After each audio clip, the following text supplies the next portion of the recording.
আমার পাশেই বসে দুজনে কি সুন্দর খেলছে।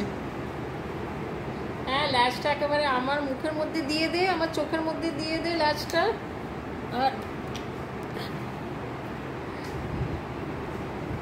ল্যাচটা যদি চোখের মধ্যে যায় তো একটু অবভিয়াসলি চোখে প্রবলেম হতে পারে,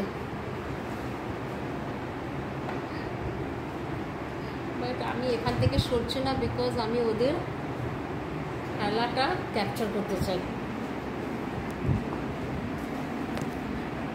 তাহলে ভাবুন যে কি কি সুন্দর মোমেন্টসগুলো আমরা উপভোগ করি ক্রেশে।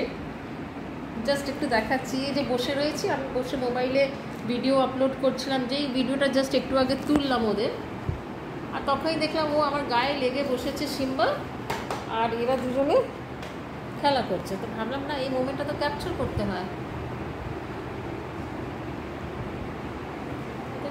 ওদের খেলা যেন শেষ হয় না, সারা দিন চলছে। দুজনে যে বাড়িতে গিয়ে কি মিস করবে, কি ইচ্ছে করছে দুজনকে একটা বাড়িতে দিয়ে দিই।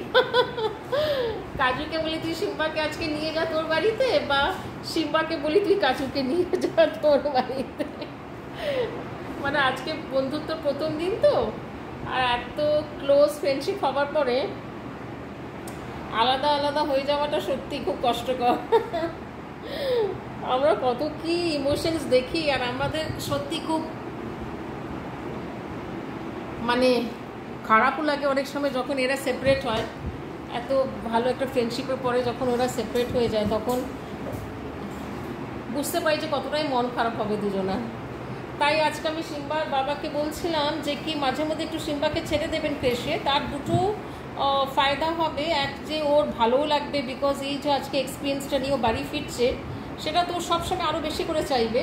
আর নেক্সট, ও এখন অ্যাডাল্টহুডের দিকে মানে এগোচ্ছে। Now Simba is on the way of becoming adult. So adult হওয়ার আগে দু একবার আরও ফ্রেশ হ্যাবিট করিয়ে দেওয়া খুব ভালো, বিকজ অ্যাজ সুন অ্যাজ ও অ্যাডাল্ট হয়ে যাবে তখন কিন্তু ওর মধ্যে একটা বসিনেস চলে আসবে, একটা ওর মধ্যে একটা টেরিটোরিয়াল ব্যাপারটা চলে আসবে, because at the end of the day he is a male dog.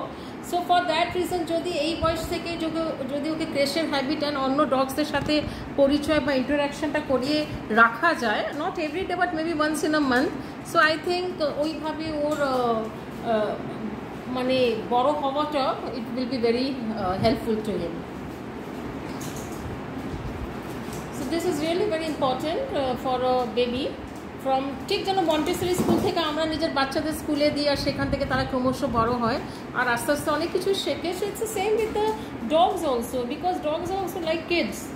So nurture them like a kid and then you enjoy the benefit of it, because at the end of the day they'll turn out to be a very mature, very well disciplined, as well as very playful, cheerful and very balanced personality they will have, which is very important.